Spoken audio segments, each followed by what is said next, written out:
Stars, I'm a fool for your love.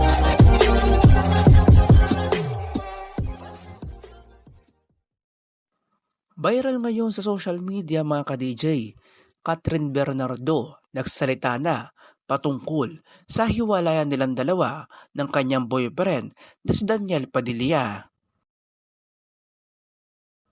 Alam naman natin mga ka-DJ na kumakalat ngayon sa social media ang hiwalayan nilang dalawa at ang dahilan daw ng kanilang hiwalayan ay si Andrea Brillantes.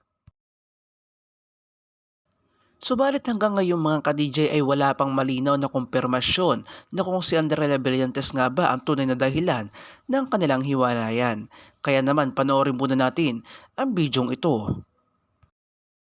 Magandang gabi po.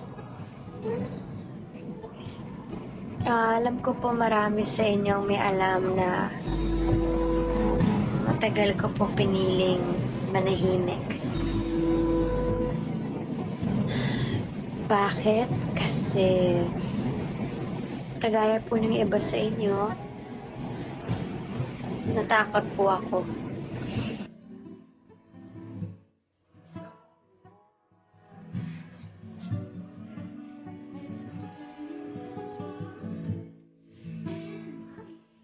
Hindi naging maganda yung nangyari.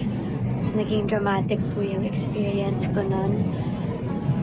Kagaya po ng naranasan ngayon ng ibang mga artista na nagsalita. Ang dami pong pag-atake, ang daming sinabi hindi lang sa akin pero pati pamilya ko.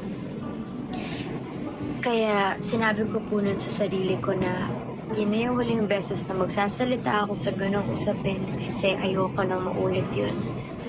Ngayong napanood natin ng bidyong ito mga ka-DJ, anong masasabi nyo? Naniniwala nga ba kayo na si Andrea Brillantes nga ba ang dahilan ng hiwalayan nilang dalawa? At kung hindi naman mga ka-DJ, ay mag-comment down below lang kayo sa baba at babasahin namin yan.